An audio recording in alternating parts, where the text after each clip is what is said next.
I'm going to tell you anyway, but it's kind of hard to believe. My Meister Steinberger, what he was, the deal from that deal, and he never, for some reason, I kind of feel like I'm not afraid of him.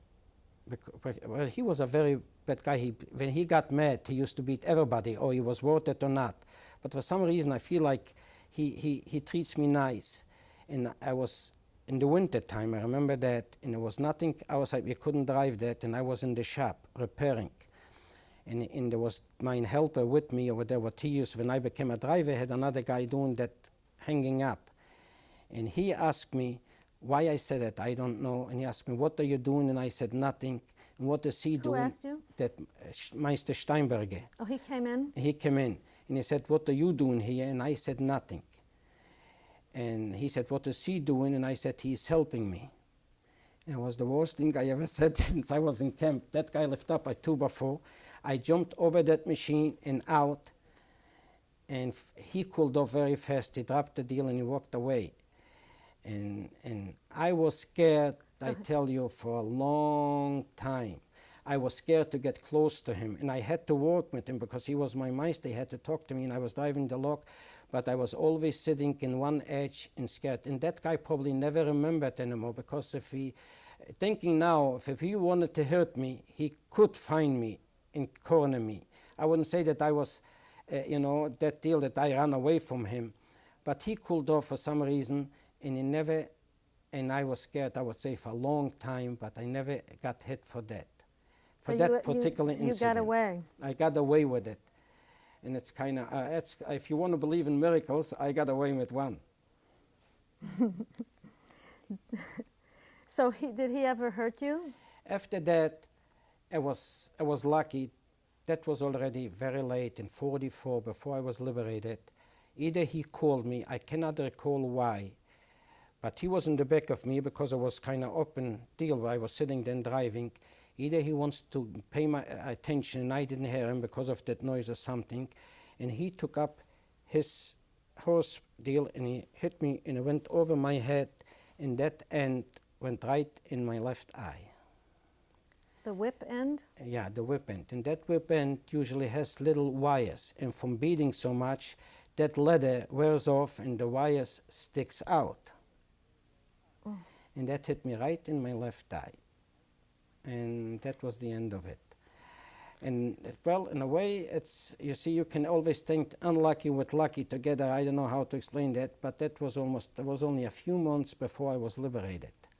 What happened after you got hit in the eye? I got hit into the eye, I started getting blurry. Couldn't see much of it, and little by little more blurry. I went into we had a doctor there. Did he help you up, or was No, I wasn't injured. I mean, I just couldn't see anymore, and that I could see, but all of a sudden I started getting blurry, and I say double.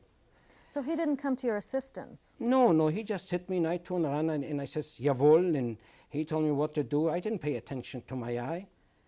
It just went there, and I was still doing what he told me to. I didn't pay no attention because I didn't even know it's fate or whatever he did to my eye.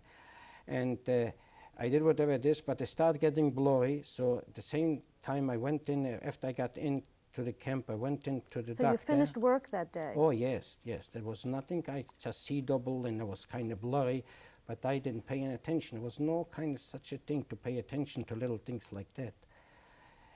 So I went into the doctor, and the doctor said, oh boy, you got, I don't know how to say that's kind of, your blood is infected, and it was going to go to your whole body, because that's an infection. That wire, what he hit you, whatever it was, he didn't know it.